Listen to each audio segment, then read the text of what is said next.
Baby, what's good? What's poppin'?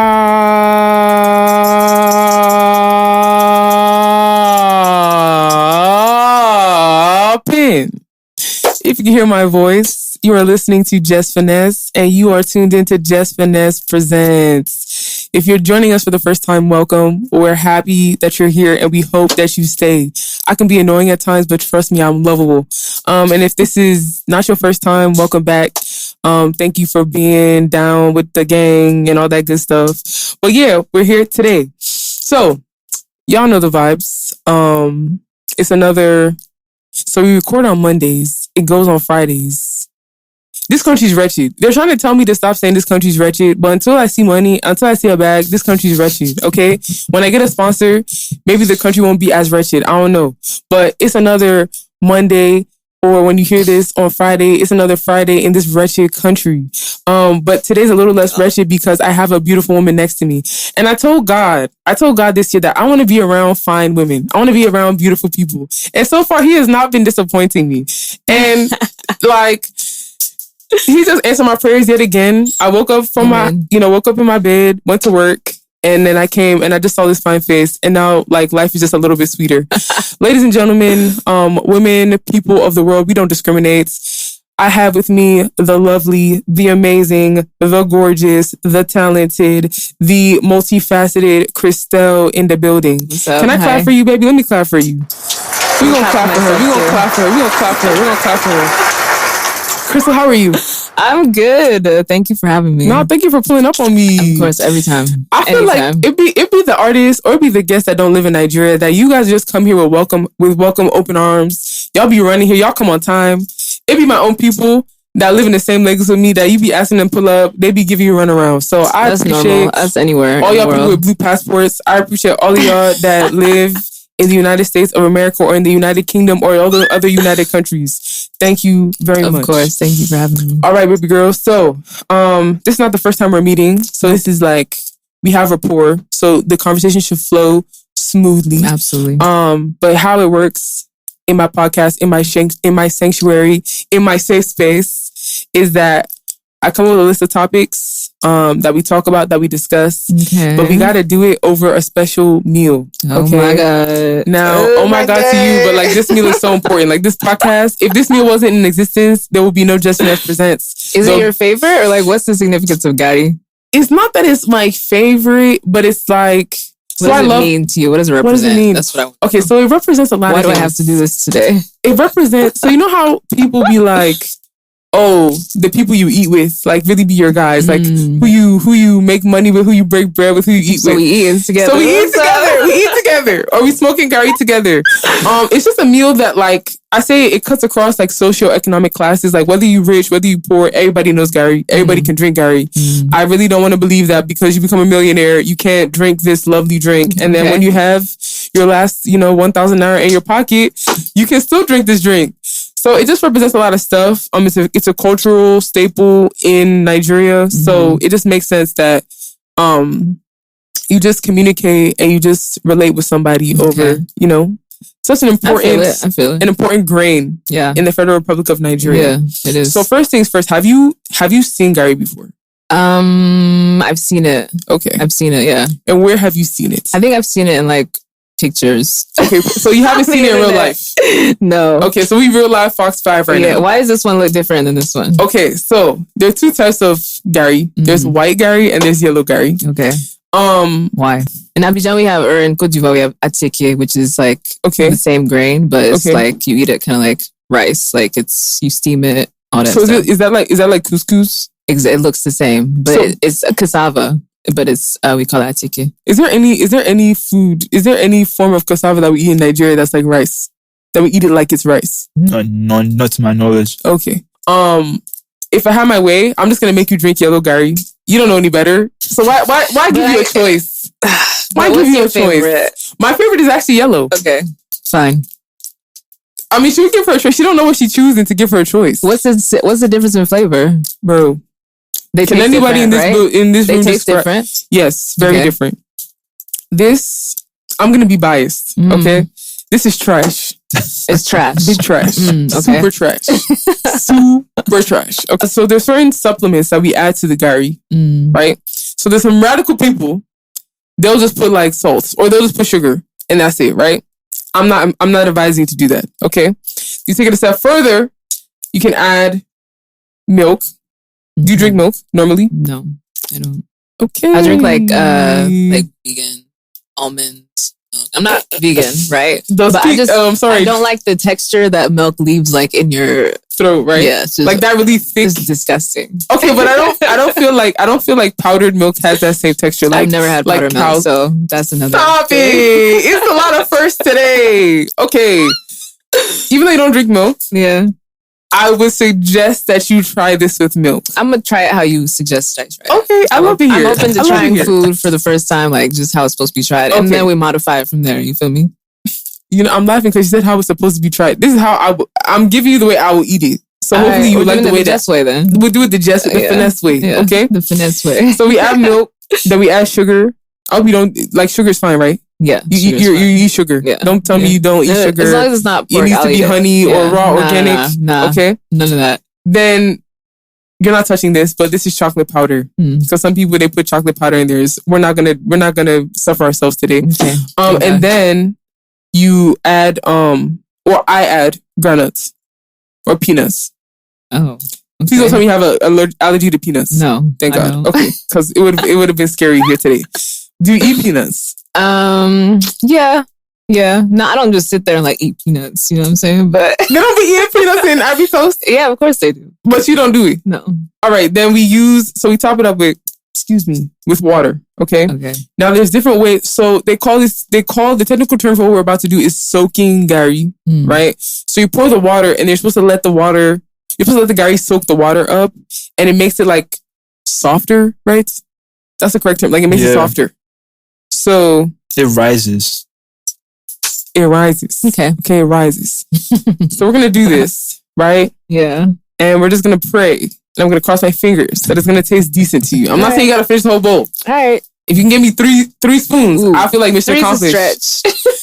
1.5, I'll feel like mission accomplished. I can do 1.5. Okay, let's begin. All right. Can you do me the honors of passing me a bowl?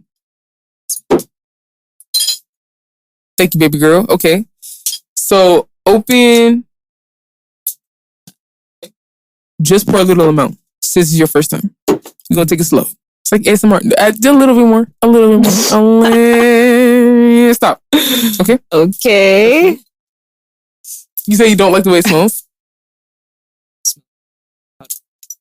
How much should I put? You can add a little more. A little more. Kosi, should she add a little more? I think it was fine before. It's cool.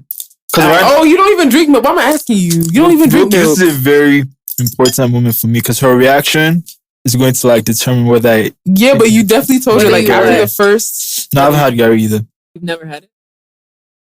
You don't even drink milk. You like recently became, but like same thing with like text. It's just weird. It's weird. Isn't it? Like, yeah. Why am I drinking a cow's milk? Yeah, but this is not the same as like the cow's milk that comes straight from the udder that they put in the This is even weirder because it's powder. Yeah, like shout out to the lack of electricity in our country. That's why we taking powdered milk. If we had light, I'm sure we could be having cow's milk too, or whatever. You don't want that. See, this with cereal is oat milk. I can't do all them oat milk. I'll do like almond or coconut, if any milk. Okay. Let me just add a little bit more. I feel like it's gonna be garri cake. Okay, go ahead.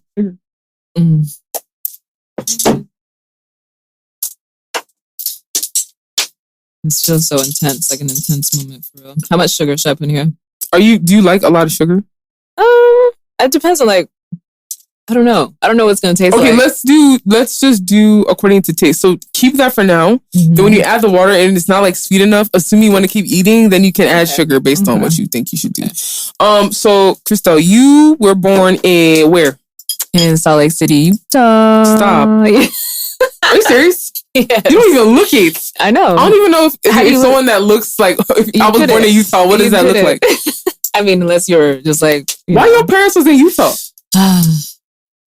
it's a frustrating story to tell, but they have friends that live there, and they were coming to the States. They got like from Côte d'Ivoire, from Abidjan. Okay. And they called their friends, and they were like, because they got their visas like on an off chance, like it's now or kind of like. Was it like visa lottery? It wasn't visa lottery. It was like somebody in the office that they knew worked there and like helped them like. So nepotism.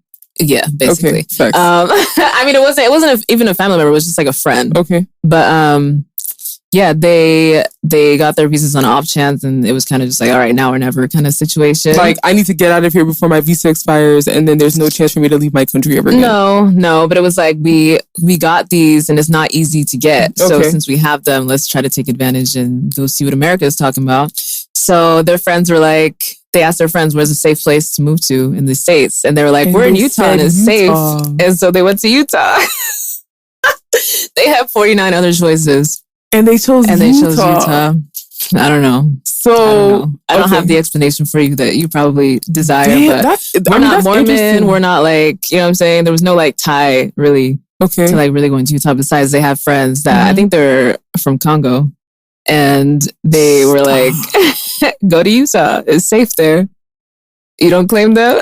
One of my bosses is sitting to my right. Shout out to Alec. And he says he doesn't claim the Congolese people that told Chrystel's people to come to Utah. That's crazy. How long were you in Utah? Until I moved to Atlanta. Like I lived there basically all through high school, elementary school. So, hold on.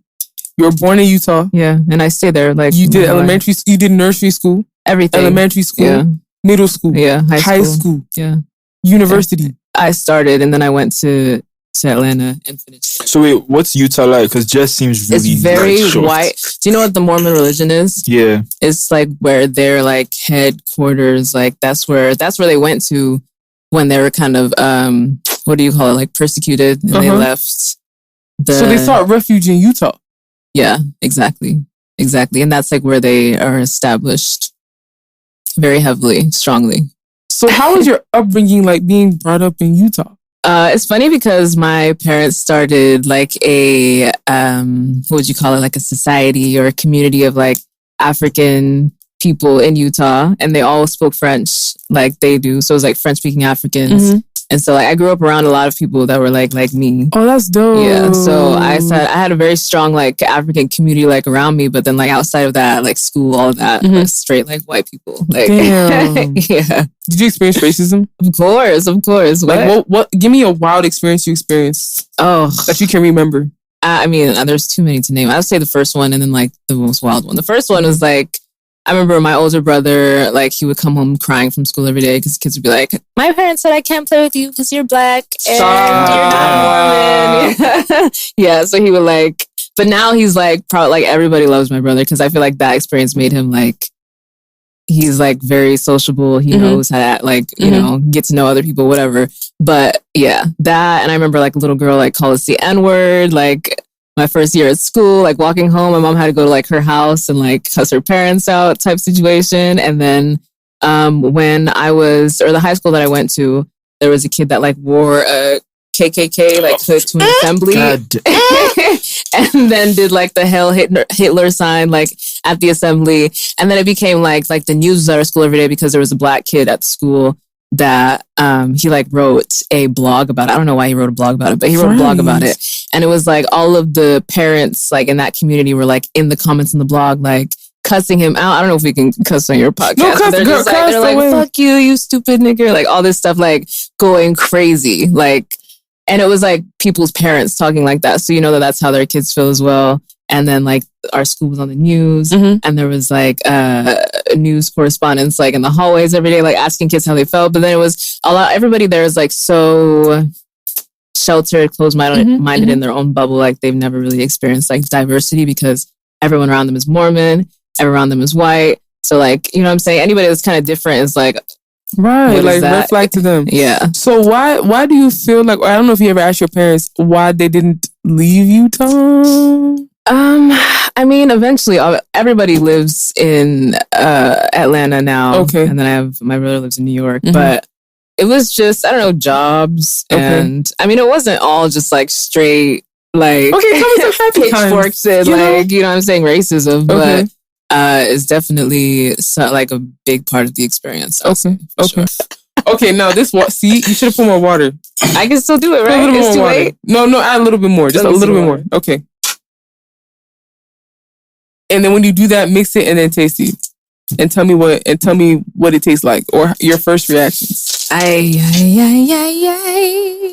Look how you're turning it so pretty. Maybe it's your finger, it's your nails. That's just making it be like, please be recording this thing, please, as contents. Thank you.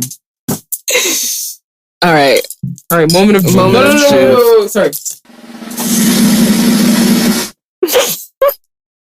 I'm scared. I don't know why I'm scared. Let me think positively. It's gonna be good. No, and be honest. Don't even lie here. If it's not good, like say it's not good. Nobody's gonna judge me. Hell no. I don't know why I can't do it.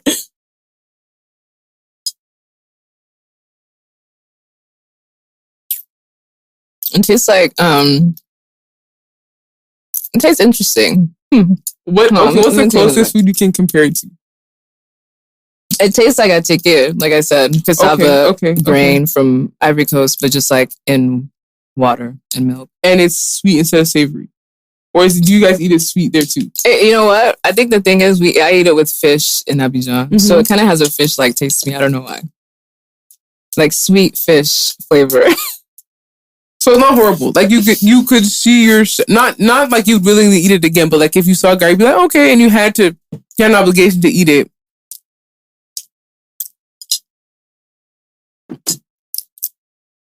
What do you call an obligation? Sounds like no. Okay, like let's say culture. Let's say you're going to a new country, right? And like it's like you find out in that culture, like if you reject food, it's like rude. Oh, I'll eat it. Yeah, no problem. But if it's by choice, like you can just be like, no, I'm good. No, I'm straight. It's good. It's good. It's lit. It's not bad. It's not like a bad food. No, I feel you. I feel 100%. Okay. It's interesting. Well, as y'all got here to try garri on my podcast first, it might be the last time too. So I feel special. Without further ado, Chrystel, if you could help me pick up the first fan in front of you, if you can reach it. Okay, read it. Hold on, let me get some water. Damn, is that question that deep? The way you know how people be like, no, some water. I just stopped garri in my mouth. Got you. It says, you wrote for Ari Lennox. How was that experience? She was in like the Dreamville camp. I was, yeah. Good times. How'd that even come about? Or maybe you should say your first of all.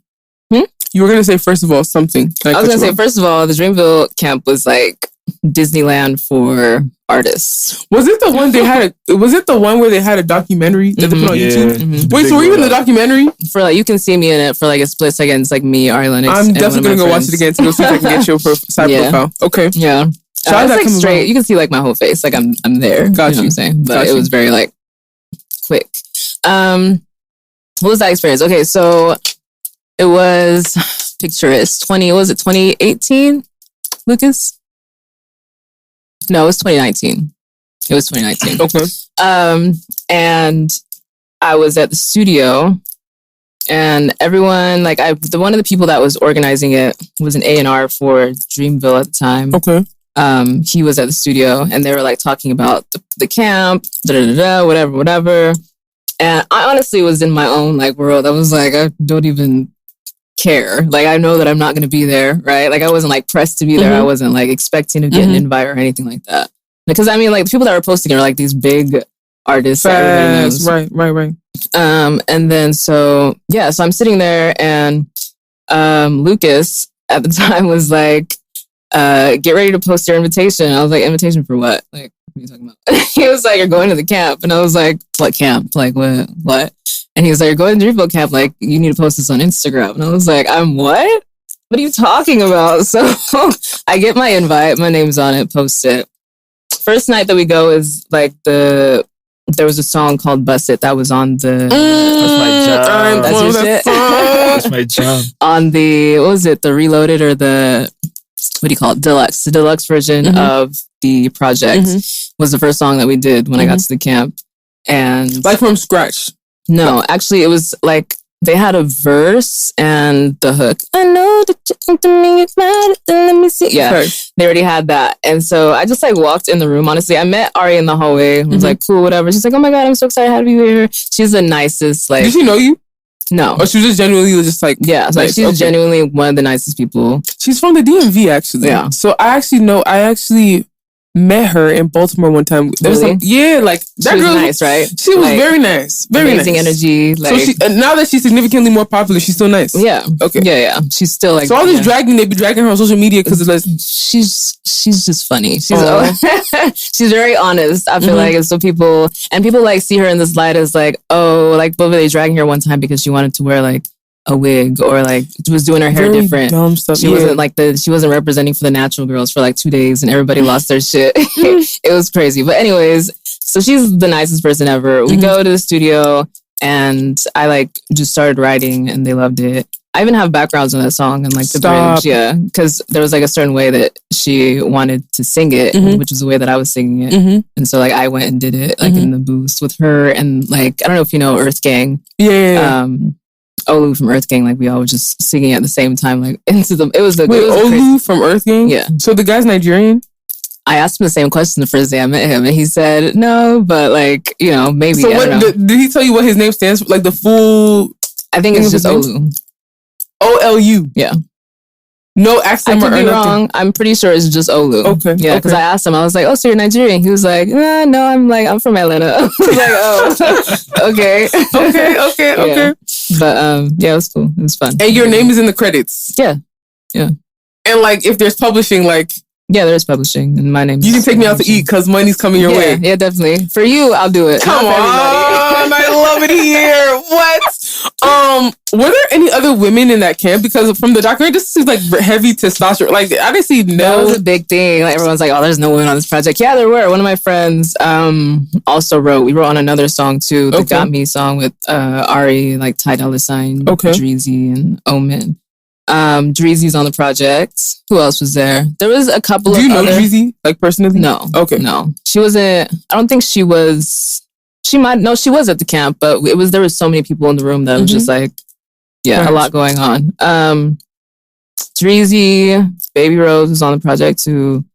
Yeah, I mean, there's Davion. There's people. There's women on the project, but for the most part, with as many people as you see there, like very predominantly men. Okay. Yeah. So my two questions will be: did you meet J. Cole, and how was that experience? I did meet him. Okay. He came in the room after we finished Bust It, and he was just like, "I love this song. You guys killed it." Da, da, da. He was so nice. Do you feel like he was giving you like a genuine? First of all, the song is fire. So like the question I'm asking, it might be dumb, but do you feel like he was just giving you like politically correct like hype energy, or you feel like it was a genuine energy?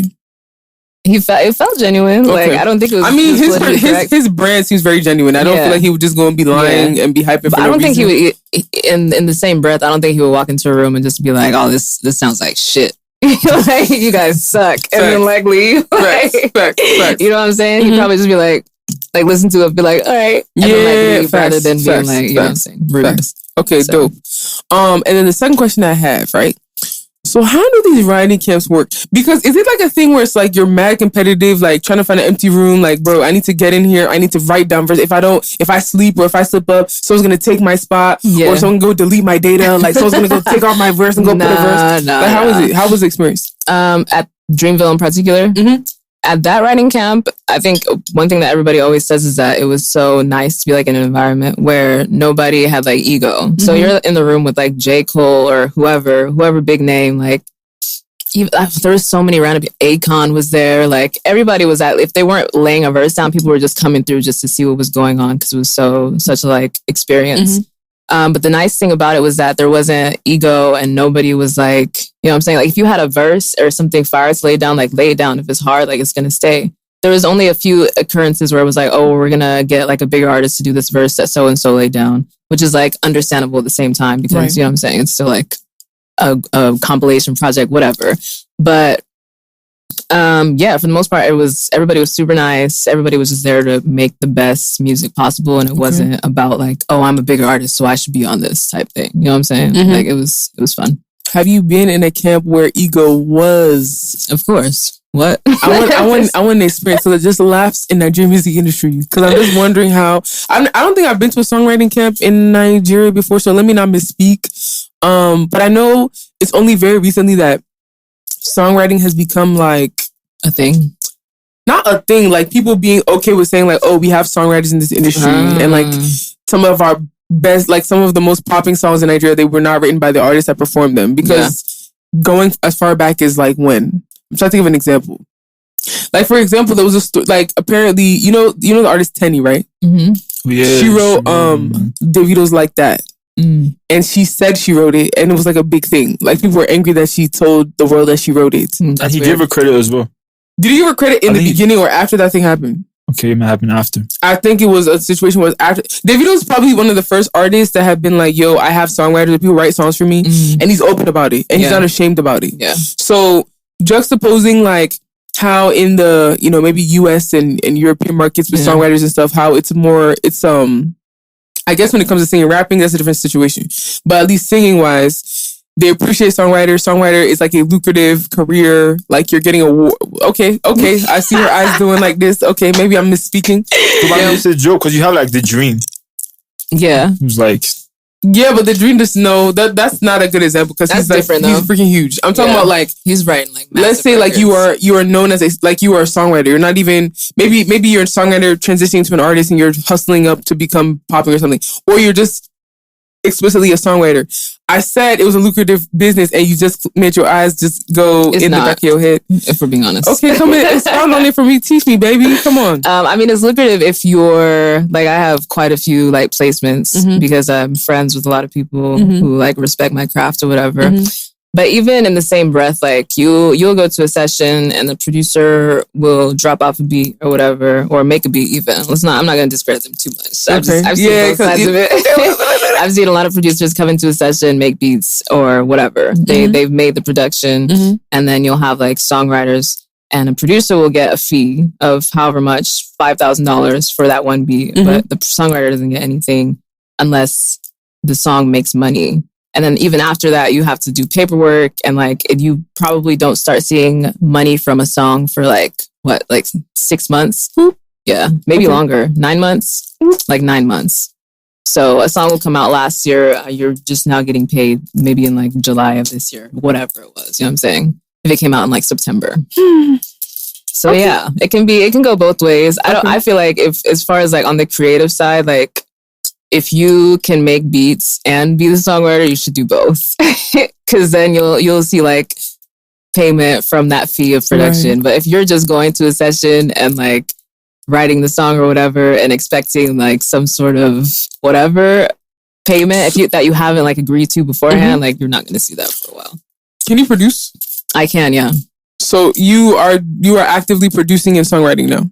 Currently, I'm not actively producing. Why are you not actively producing? Because it takes so much time. Like the only reason I ever started producing was because I didn't feel like anybody in the States could like make what I wanted. So I was like, let me just start doing it myself. And I had friends that were producing too, so I just watched and then just started doing it. And I played the piano a little bit, so it wasn't like, you know, I understand music theory, so it wasn't too hard. Got you. But yeah, if I can like get away with not producing, then I won't do it. I prefer somebody else to do it. Got you. To be honest. So is it? Maybe it's TV, and you know, TV's a lie half the time. You know, people will make it. I've heard people say like, "Oh, it's even better to be, or it's more lucrative to be a songwriter than an actual artist." So why? Where is this lie coming from? I don't know on what planet that's true, but it's not true. Unless you're like a huge songwriter, very prominent, everybody wants to work with you. Then of course, yeah, do your thing because you writing for everybody and you're making money, but. I feel like a lot of times, especially if you're working with bigger artists, like they will get the majority of the percentage because they feel like, oh, this is my song. I'm putting it out. I'm the brand that's representing the song.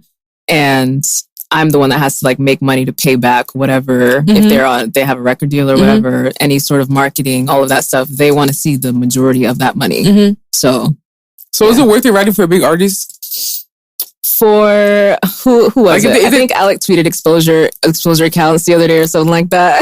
Like, don't ever say exposure doesn't matter. Is that what you said? You said something like that. Don't cap.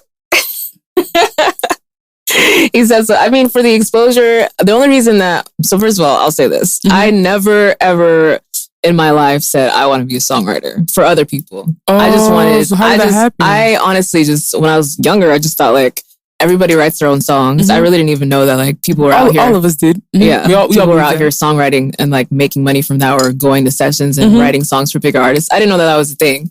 I just thought everybody was making their own music, writing their own songs. So I was like, oh, I'm gonna be an artist. Like I should know how to write my own songs and like in song format and know how to do that when I go to the studio. So that's the only reason I started writing songs. And then people were like hearing what I did. I mean, like I started writing at 9 years old. So obviously by the time I'm like 16, 17, 18, like I'm good at it. So like other people are like, oh, like you write songs, like you want to come to this session and try to write for this person. And then it was kind of like a word of mouth thing. Like, oh, she writes, like she's a really good songwriter. So you should invite her to write with this person.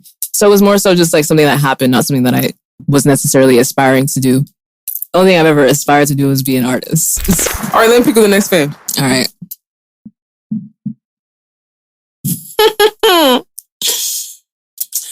Chrystel. Yes. Do you feel pressured to make Afrobeats music? No, I don't. I love the answer. At all. I love the answer. That was straight. I love the answer. Why does she need to waste her breath? Why does she need to waste her energy? You being in Nigeria, this is your second time here, right? Yeah. And not just Nigeria, because I'm sure, like, even with Ivory Coast and stuff, you know, we come from this continent. They just assume that we make a type of music. Yeah. They just assume it. And it's very frustrating. Let me tell you, it's super frustrating because it's like, that's why we here not winning Grammys. Yeah. That's why we here not, you know, when we do travel across the seas and go to the West, it's like, oh, we want you for that African sound. I love the fact. I love the fact that you don't feel any pressure. You don't feel anything at all to make Afrobeats. Yeah. If you would love, please help me pick up the next fan. What's your songwriting process like? Talk to me. I want to get nitty gritty specifics. If you have anything special. Honestly, everybody always asks me this when you go into a session. If you're working with like another artist or a songwriter or whatever, they're like, okay, so what's your process? I don't have a process. I just vibes the Holy Spirit. Holy Spirit activate. Exactly. Holy Spirit activate and just. If I like it, sometimes I'll start with like a melody and be like, okay, yeah, this melody is what I want on this song. Or sometimes I'll just write the whole song and I'll have the melodies already and then I'll just record it. But it depends. You can write a song without knowing the melody. I've done that. Oh no, I mean at that point you're writing a poem, right? But I mean, I have the melody that I'm like singing already. I haven't recorded it or put it down or anything, but I'm writing the whole song and then I'm gonna record it as I hear it in my head. All right, let me pick up the last fan, I believe. Oh God. What can we expect from you this year? Which is what I was even going to ask about the stimulus. A project. Yay. Come on. We need it. What we going to do? We're going to do some gunshots. We're going to do some gunshots. We're going to do some gunshots. We're going to horn it out. So funny. We're going to horn it out. That she did gunshots. Girl. Yeah. Why? I have a song that's called Gunshots? Can I say it? AK-47. So it's like What's the vibe of the song? It's made by a producer named Street Beats from Ghana. Okay. So African influence, Afro pop. It's not an island vibe. Don't say that. No island vibe at all on that song. But yeah. Okay, dope. Is it an EP and an album? It's an EP. How many songs? It's supposed to be 8. It's supposed to be. Yeah. What's the condition that it will not be 8? If I decide that I don't want the 8th on there. I have so much music now, especially even because I'm here and making so much music that I'm gonna have to like rearrange, cut some, add some. Makes sense. And it depends on also like features, like if so and so does this or doesn't do it. Yeah. 3. I know this is a super cliche question, but don't give me no cliche answer. You ask me who I want to work with. Yes, you've done this too many times. You know the drill. You know the drill. I saw the fan. I'll be honest. Damn. Artist wise or producer wise? Give me both. Don't come and tell me Burna Boy, Wizkid. I was about to say Wizkid. Because I actually do want to work with Wizkid. No, because all of you in this damn industry want to work with Wizkid. Let's make it interesting. Oh my God. The thing about me is I be so much so like in my own world. I don't listen to a lot of people, so I don't really I feel like that would be me if I was an artist. Yeah. Who do I want to work with? And you can actually say nobody. Nobody actually is also a good answer. Is it a good answer? Because there are people that I would like to work with. Okay. But I don't know if I have any off the top of my head that I'm like, I need to work with this person. Facts. Yeah, I don't know. Is that both like a producer and artist wise? There's no one. Producer wise, a lot of the people that I like wanted to work with here, I've worked with. Let's see. Sorry, you deserve a gunshot. I mean, there's a lot of new people too. Like I love, like Mona Lisa was my shit last year. I think that Loj is a really incredible songwriter, and like his voice, his tone is like top tier to me. I think he's a really great artist. And Mona Lisa is like lyrically and vibe wise, like I can't think of a lot of songs. So they playing Mona Lisa in Atlanta? No, they're not. No, we need to get them playing in Atlanta. Maybe they might be at the clubs a little bit, but like overall, like radio, all that. No, got you. But yeah, I just think he's a really great songwriter. Dope. And I concur, but artist. I'm hella biased. So let me not even talk. I mean, yeah. Okay, last but not least, one more thing. Yes. Every week I ask a guest to put us onto a song that will play after, the pod is over. Yeah. If I hear that you don't put your own song as I gonna put on. Hey, thank God you're not signed, because I know you're not gonna do no copyright infringement on my podcast. So please choose a song of your choosing to put us on to. When does this come out? Friday? Yes. Okay, I'll just do one that's out right now. I'll put you on to my song, Temptation. Talk to her now. No, you know what? Even though we're gonna play Temptation, what is the name of the song that you and D&D did? Darling. That's your shit? Can you sing it? I gotta be honest, but you keep a promise. Didn't even promise. Girl, that was my first introduction to you. Really? I swear I fell in love. I said, who is this person? Who is this? I think you told me this before. Girl, I DM'd you. Yeah. I don't DM people. Did you? I think there was a reason why we were. No, it could be that I put that song on my flex list. Yeah, you did. Okay, you didn't air me. I was about to say. I put it on my playlist, I think, and then like I did an Instagram story with it, and I think I tagged you and maybe responded. Either that, or it's like because of the Rema thing. I don't remember. I found out maybe you're the one that sang the song. I was like, girl, I don't know you, but I love you. Oh, I don't know if I'll ever meet you in life, but I love you. This is what I was saying like how many years ago? And look at us now. Oh my God. I love the hair. Holy Spirit activate. Holy Spirit activate. Ladies and gentlemen, boys and girls, women of the world, everybody, I don't discriminate. It's been an amazing episode of Jess Finesse Presents. Chrystel, thank you for having me, for real. Thank you for having me. What are you talking about? Thank you for having me. No, thank you. And without further ado, we are out.